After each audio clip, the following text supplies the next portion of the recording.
কত টাকা থাকলে জাকাত ফরজ হয়? জাকাত কবে দিতে হবে? জাকাত কত টাকা হলে ফরজ হয়? এর উত্তর হলো, কেউ যদি 52.5 ভরি রূপা, এটা অথবা রূপার সমমূল্যের সম্পদ, নগদ অর্থ, ব্যাংক ব্যালেন্স, অথবা ব্যবসার মাল, যে পণ্য কেনা হয়েছে বিক্রির জন্য, এরকম কোনো মাল যার কাছে আছে যেটার মূল্য দাঁড়ায় 52.5 ভরির সমান, এইরকম সম্পদের মালিক যদি কেউ হয় এবং সেই সম্পদ তার কাছে 1 বছর থাকে, তাহলে 1 বছর পর ওই সম্পদের বাজার মূল্য হিসেব করে 1 বছর পর 2.5% জাকাত দিতে হবে, অর্থাৎ লাখে 2,500 টাকা। এভাবে হিসাব করে তাকে জাকাত দিতে হবে। বর্তমানে রূপার যে বাজার দর, সেটা হিসাব করলে প্রায় 2.25 লাখ টাকার কাছাকাছি হয় 52.5 ভরি রূপার দাম। এটা ভ্যারি করে, উঠানামা করে। একেবারে খুব রিসেন্ট যে এখন 2026-এর ফেব্রুয়ারি মাস চলছে, এই সময়টাতে রূপার যে বাজার দর আছে সেটা হিসাব করে দেখা গেছে যে 2.25 লাখ টাকার কাছাকাছি। এক্সাক্ট আপনি যখন দিবেন রূপার দরটা জেনে নিয়ে যে 52.5 ভরি বা 52.5 তোলা রূপার দাম কত, সেটা হিসাব করে যদি দেখেন যে এটা আপনার সম্পদ এই পরিমাণ হয়ে গেছে, তাহলে সবটুকুর জাকাত দিতে হবে। এমন না যে এর অতিরিক্তটা জাকাত, বরং সবটুকুর জাকাত দিতে হবে। জাকাত দেওয়াটাকে জরিমানা মনে করা, এটা কিয়ামতের আলামত। সহিহ বুখারীতে আসছে, নবী সাল্লাল্লাহু আলাইহি ওয়াসাল্লাম বলেছেন, একটা সময় আসবে মানুষ যখন জাকাত দেওয়াটাকে তার জন্য অর্থদণ্ডের মতো বিষয় মনে করবে, জরিমানার মতো বিষয় মনে করবে। এটা ভুল ধারণা আমাদের সমাজে। কারণ আমরা মনে করি যে জাকাত দিলে বোধহয় লস হয়ে যায়, কমে যায়। বরং জাকাত দিলে এটা তো আমার আখিরাতের অ্যাকাউন্টে জমা হয়ে গেল, এটা বরং আমার স্থায়ী হয়ে গেল, নিশ্চিত হয়ে গেল, বাকিগুলোর গ্যারান্টি নেই। এই জন্য জাকাত দিতে পারাটা সৌভাগ্যের বিষয়। আর জাকাত কখন ফরজ হয়? এর উত্তর হলো যে জাকাত ফরজ হয় প্রত্যেকটা ব্যক্তির অর্থ বছরের আলোকে। সবার অর্থ বছর একরকম নাও হতে পারে। ধরুন আমি জিলহজের 1ম তারিখে জাকাত দেওয়ার মতো সম্পদের মালিক হয়েছি, তাহলে পরবর্তী বছর জিলহজের 1ম তারিখে আমার জাকাত আসবে। কেউ যদি মুহররম মাসে জাকাত দেওয়ার মতো সম্পদের মালিক হয়ে থাকে, তাহলে 1 বছর পর মুহররম মাসে তার জাকাত তার উপরে বর্তাবে। তো জাকাত বর্ষ এটা নির্ভর করে ব্যক্তি কখন সম্পদের মালিকানা আসছে তার উপরে। এখন কেউ যদি জাকাত দেওয়ার সুবিধার্থে, হিসাব করার সুবিধার্থে সে যদি একটু আগে দিয়ে দেয়, ধরা যাক যে আমার জিলহজে আসে, আমি রমজানে দিয়ে দিলাম হিসাব করে, কোনো অসুবিধা নেই, জাকাত অগ্রিম দেওয়া যায়। যে প্রতি বছর আমি রমজানে দিলাম, সমস্যা নেই। আমাদের সমাজে অনেকে মনে করে রমজান মাসেই জাকাত দিতে হয়। জাকাত রমজান মাসেই শুধু দিতে হয় এমন কোনো কথা নেই। তবে এটা ঠিক, রমজান মাস আমলের মাস, সওয়াবের মাস, এই মাসে আমরা বেশি বেশি সওয়াব হাসিল করার চেষ্টা করবো ইনশাআল্লাহ বিইذনিল্লাহ। সেই জায়গা থেকে আমরা নফল দান, অন্যান্য সাদাকা করব, এবং বিশেষভাবে যদি জাকাত দেওয়ার চেষ্টা করি ইনশাআল্লাহ, সেটা আল্লাহ তাআলার কাছে আমরা বিশেষ আজরের আশা করতে পারি। আমি কোর্ট ম্যারেজ করে বিয়ে করেছি, 3 বছর হলো এবং একটি সন্তানও আছে। ফ্যামিলির সম্মতিতে আবার মহরও ধার্য হয়েছে গর্ভের সন্তান থাকা অবস্থায়। এখন সম্পর্কটি হারাম নাকি হালাল? এই ধরনের প্রশ্ন উত্তরে আমরা বলে থাকি যে কোনো আলেমের সাথে সরাসরি সাক্ষাৎ করে শরণাপন্ন হয়ে তারপর উত্তর নেওয়ার চেষ্টা করবেন। কারণ এখানে থটগত একটা গুরুত্বপূর্ণ বিষয় আছে, যেটার উপর ভিত্তি করে মাসআলার উত্তর পরিবর্তন হয়ে যেতে পারে। তবে মৌলিকভাবে আমরা বলে রাখতে পারি, সেটা হলো কোর্ট ম্যারেজ বলেন আর যে নামই বলেন, শরিয়াতে বিয়ের জন্য, বিশুদ্ধ হওয়ার জন্য যা যা শর্ত আরোপ করেছে তা যদি পাওয়া যায় তাহলে বিয়ে হয়ে যাবে।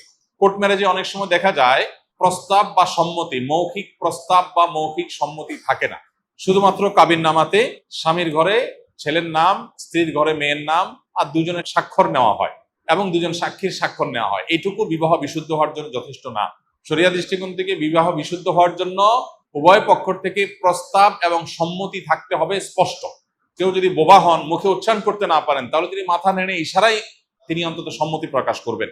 আর তা না হলে মুখে আমি প্রস্তাব করলাম, আমি কবুল করলাম, গ্রহণ করলাম, এরকম কথা দুজন সাক্ষী শুনতে হবে, তাহলে বিয়ে বিশুদ্ধ হবে।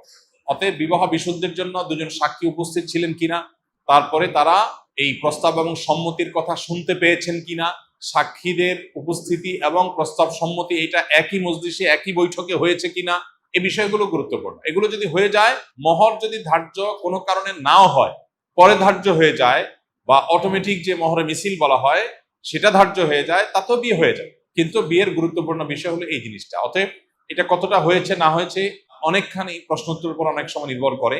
এই জন্য এ ধরনের প্রশ্ন উত্তরের জন্য আমরা অনুরোধ করি যে ওলামা একরামের সাথে সরাসরি সাক্ষাৎ করে আপনার আশপাশে কোনো মসজিদে, গুরুত্বপূর্ণ মাদ্রাসাগুলোতে উপস্থিত হয়ে মুফতিদের সাথে সাক্ষাৎ করে আপনি আপনার ডিটেল বলে উত্তর নেওয়ার চেষ্টা করবেন। আসুন্নাহ ফাউন্ডেশনে প্রতিদিন সকাল 8টা থেকে রাত 10টা পর্যন্ত ওলামা একরাম ফোনে উত্তর দেন এবং সরাসরি উত্তর দিয়ে থাকেন, সেখানে উপস্থিত হতে পারেন। রমাদান এলেই মা বোনেরা প্রতিযোগিতামূলক কোরআন খতম দেন।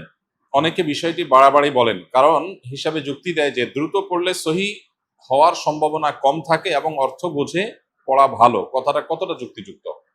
কোরআনে কারীম পড়ে শেষ করা, খতম দেওয়া এবং একাধিক খতম দেওয়া, বেশি বেশি তেলাওয়াত করা রমজান মাসে, এটা সালাফে সালেহ থেকে প্রমাণিত।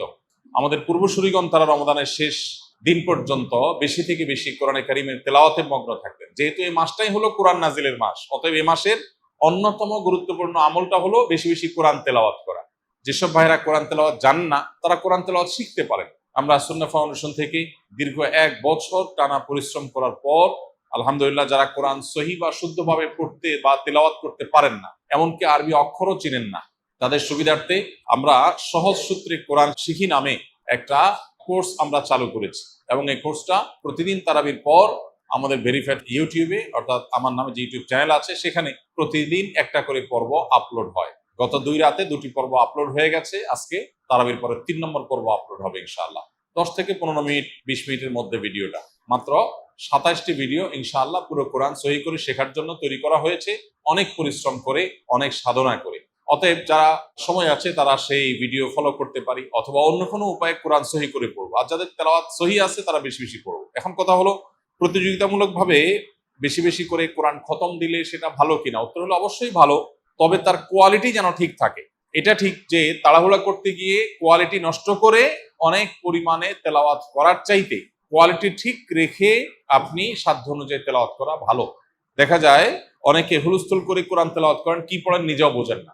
খতম দেওয়া উদ্দেশ্য হয়, এই খতমটা অর্থবহ না। আল্লাহ তাআলা আমাদের আমলকে মাপবেন, আল্লাহ আমলকে গুনবেন না। কিয়ামতের দিন আমল গণা হবে না মাপা হবে? মাপা হবে। অতএব আমাদের আমলের কোয়ান্টিটি না, দেখতে হবে কি? কোয়ালিটি। এজন্য তেলাওয়াত সুন্দর করে করতে হবে। কিন্তু আবার কোয়ালিটির কথা চিন্তা করে অনেকের খতম দেওয়ারই আর সুযোগ হয় না, সেটা দুর্ভাগ্যের ব্যাপার। এজন্য কোরআনে কারীম বেশি বেশি তেলাওয়াত করা প্রশংসনীয়, প্রতিযোগিতামূলকভাবে করলে সেটাও প্রশংসনীয়, বেশি বেশি খতম হলে সেটাও প্রশংসনীয়। তবে লক্ষ্য রাখতে হবে তেলাওয়াতটা যেন তারতিলের সাথে হয়, শুদ্ধতার সাথে হয়। আল্লাহ বলেছেন, ওয়ারাত্তিলিল কুরআনা তারতিলা, তোমরা তারতিলের সাথে কোরআনকে তেলাওয়াত করো। অতএব সে বিষয়টি আমাদেরকে লক্ষ্য রাখতে হবে। আস-সুন্নাহ ফাউন্ডেশন, উম্মার স্বার্থে সুন্নাহর সাথে।